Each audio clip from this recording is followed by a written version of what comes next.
Good morning. So this is a reading of 1 Samuel, chapters 20 through 22. We're doing this after the fact, just to kind of fill in the gaps left by my absence last week. Or at least last week as I record this. So we are going back to re-record those for those who would prefer to be able to listen to the readings for the day. So 1 Samuel chapters 20 through 22.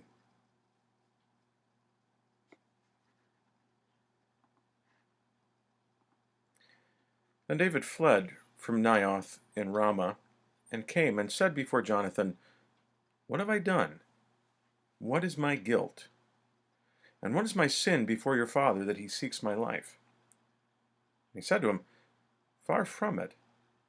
You shall not die. Behold, my father does nothing, either great or small, without disclosing it to me. And why should my father hide this from me? It is not so. But David vowed again, saying, Your father knows well that I have found favor in your eyes. And he thinks, Do not let Jonathan know this, lest he be grieved. But truly, as the Lord lives, and as your soul lives, there is but a step between me and death. Then Jonathan said to David, Whatever you say, I will do for you. David said to Jonathan, Behold, tomorrow is the new moon, and I should not fail to sit at table with the king. But let me go, that I may hide myself in the field till the third day at evening. If your father misses me at all, then say, David earnestly asked leave of me to run to Bethlehem his city, for there is a yearly sacrifice there for all the clan. If he says good, it will be well with your servant, but if he is angry, then know that harm is determined by him. Therefore deal kindly with your servant, for you have brought your servant into a covenant of the Lord with you. But if there is guilt in me, kill me yourself, for why should you bring me to your father? And Jonathan said, Far be it from you. If you knew that it was determined by my father that harm should come, would I not tell you? And David said to Jonathan, Who will tell me if your father answers you roughly? And Jonathan said to David, Come, let us go out into the field. So they both went out into the field.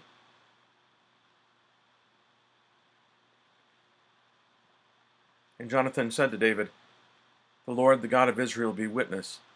When I have sounded out my father about this time tomorrow, or the third day, behold, if he is well disposed toward David, shall I not then send and disclose it to you? But should it please my father to do you harm, the Lord do so to Jonathan, and more also, if I do not disclose it to you, and send you away, that you may go in safety. May the Lord be with you, as he has been with my father. If I am still alive, show me the steadfast love of the Lord, that I may not die. And do not cut off your steadfast love from my house forever, when the Lord cuts off every one of the enemies of David from the face of the earth.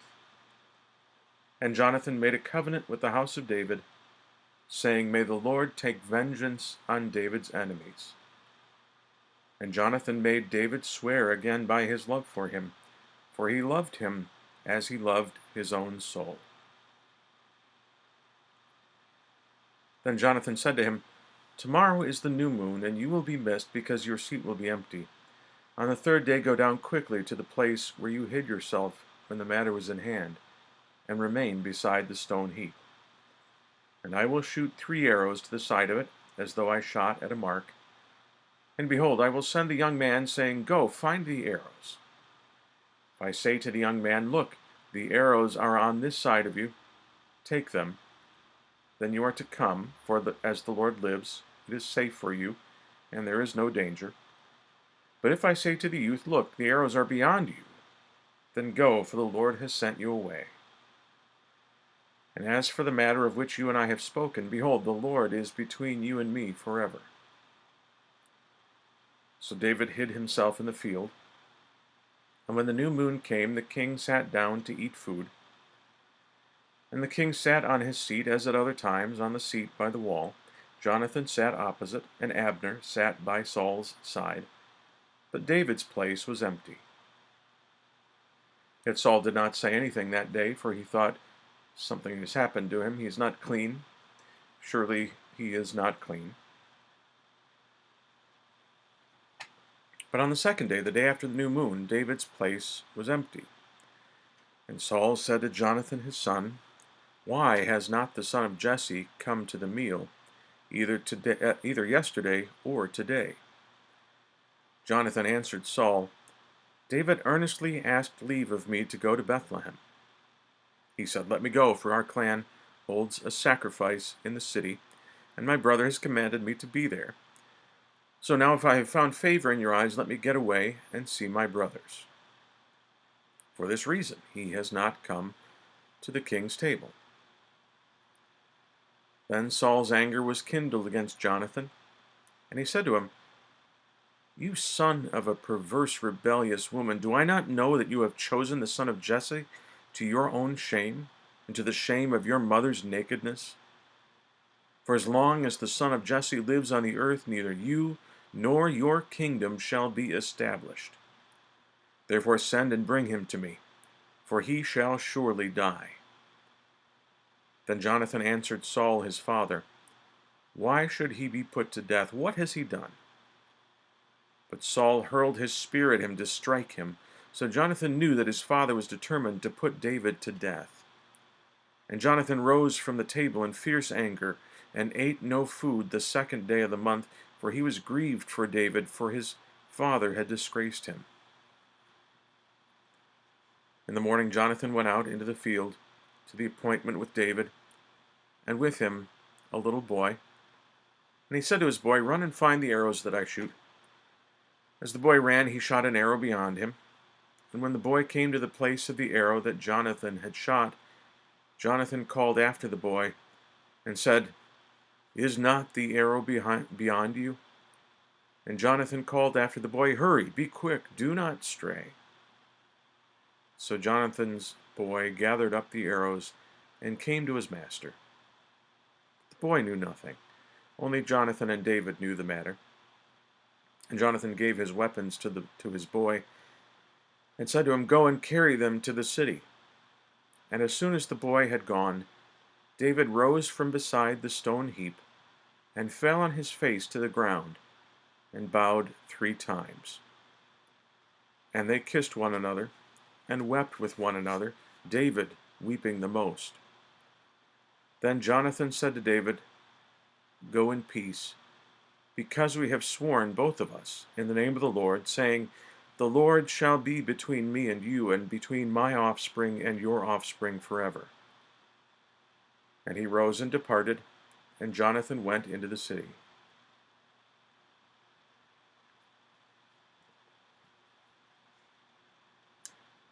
Then David came to Nob, to Ahimelech the priest. And Ahimelech came to meet David, trembling, and said to him, Why are you alone, and no one with you? And David said to Ahimelech the priest, The king has charged me with a matter, and said to me, Let no one know anything of the matter about which I send you, and with which I have charged you. I have made an appointment with the young men for such and such a place. Now then, what do you have on hand? Give me 5 loaves of bread, or whatever is here. And the priest answered David, I have no common bread on hand, but there is holy bread, if the young men have kept themselves from women. And David answered the priest, Truly women have been kept from us always, as always, when I go on expedition. The vessels of the young men are holy, even when it is an ordinary journey. How much more today will their vessels be holy? So the priest gave him the holy bread, for there was no bread there but the bread of the presence, which is removed from before the Lord, to be replaced by hot bread on the day it is taken away. Now a certain man of the servants of Saul was there that day, detained before the Lord. His name was Doeg the Edomite, the chief of Saul's herdsmen. Then David said to Ahimelech, Then have you not here a spear or a sword at hand? For I have brought neither my sword nor my weapons with me, because the king's business required haste. And the priest said, The sword of Goliath the Philistine, whom you struck down in the valley of Elah. Behold, It is here, wrapped in a cloth behind the ephod.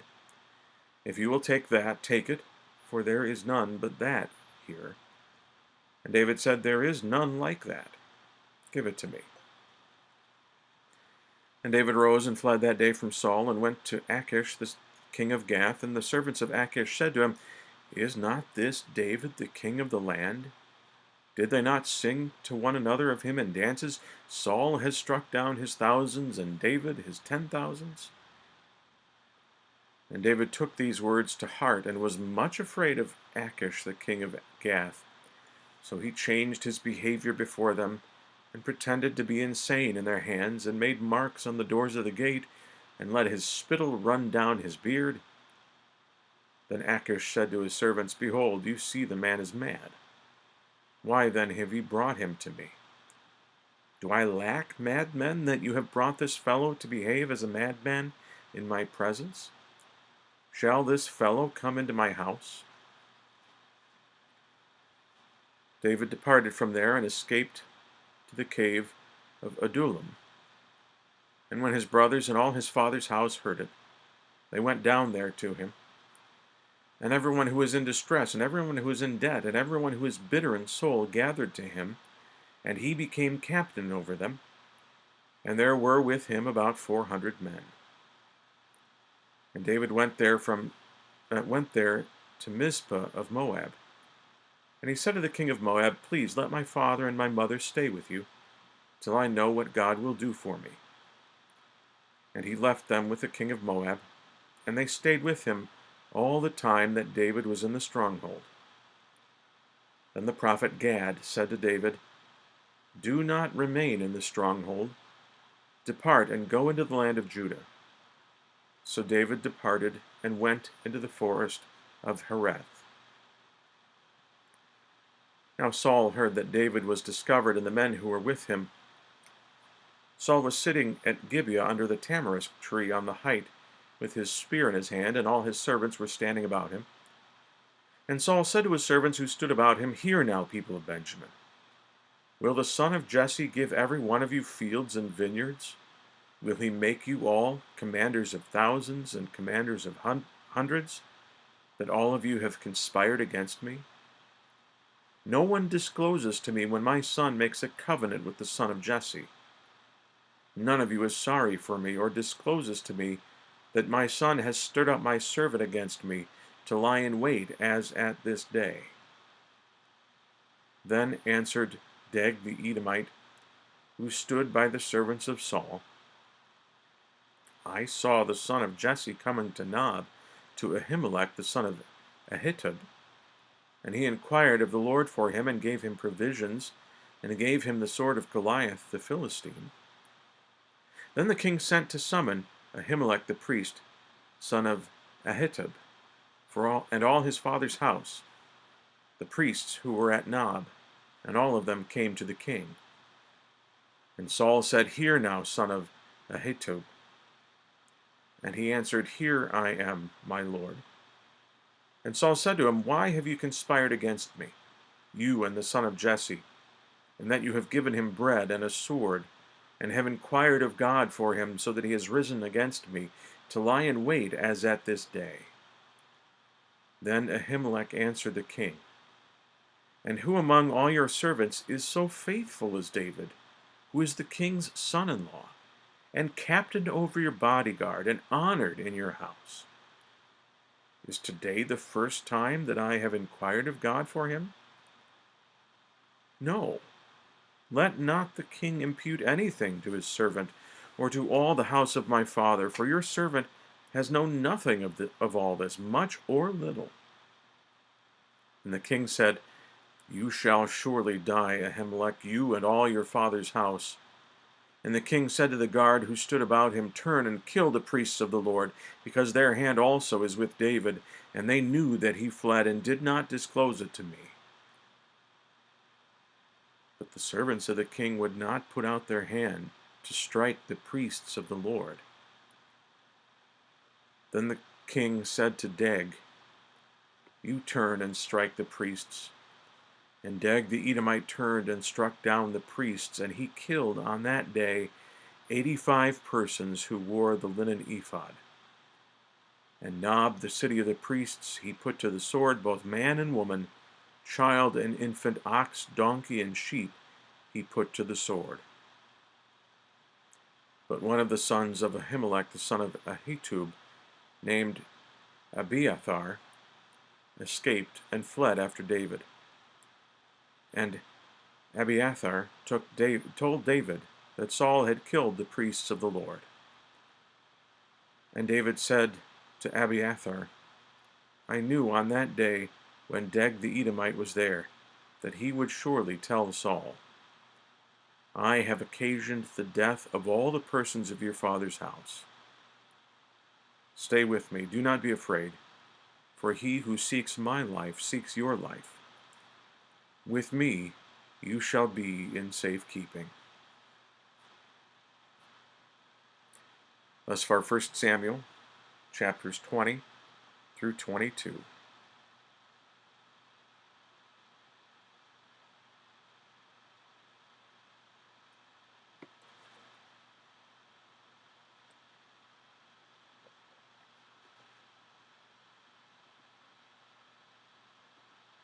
So very briefly, just a couple of quick reflections on this reading.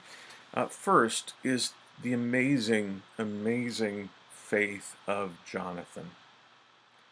The fact that he is largely a forgotten person in Scripture is really a tragedy. As you heard from Saul's own lips, Saul's purpose was to make his son Jonathan king. That was his stated goal. Jonathan could very well have embraced that fully, and we would have certainly understood if he had. And yet, out of love for God and love for his friend David, he doesn't. He honors the fact that God has anointed David as the next king, and he loves him. He puts God before his own father,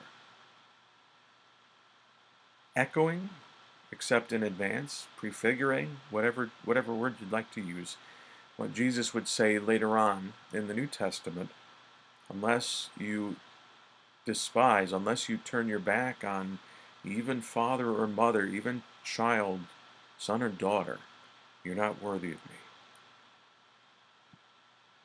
Jonathan shows himself to be completely worthy of God in this moment. Would that we had a similar faith as Jonathan, who, rather than seizing for himself a kingdom, or trying to, rather than that, entrusted himself to God and received an inheritance in a far greater kingdom. Then the second thought, and the final thought I wanted to take a moment on, is the irony here. King Saul, who was so hesitant in the first part of his story to follow God's clear command to destroy an entire people, to leave nothing and no one alive, now in his in his own selfishness, because he feels personally betrayed, does what he would not do for God. He destroys this whole town and everyone in it, showing in dramatic fashion his own selfishness and his own depravity. So here we see both an example of the sin in human heart, including our own, reflected in our own as well. and also a wonderful example of faith, the faith of Jonathan, that eschews the things of trying to seize for ourselves the things of this world, and in return receives far more, a far greater gift by faith in Jesus Christ. So that is where we will leave off of this reading of our daily lectionary. So God's blessings on your day.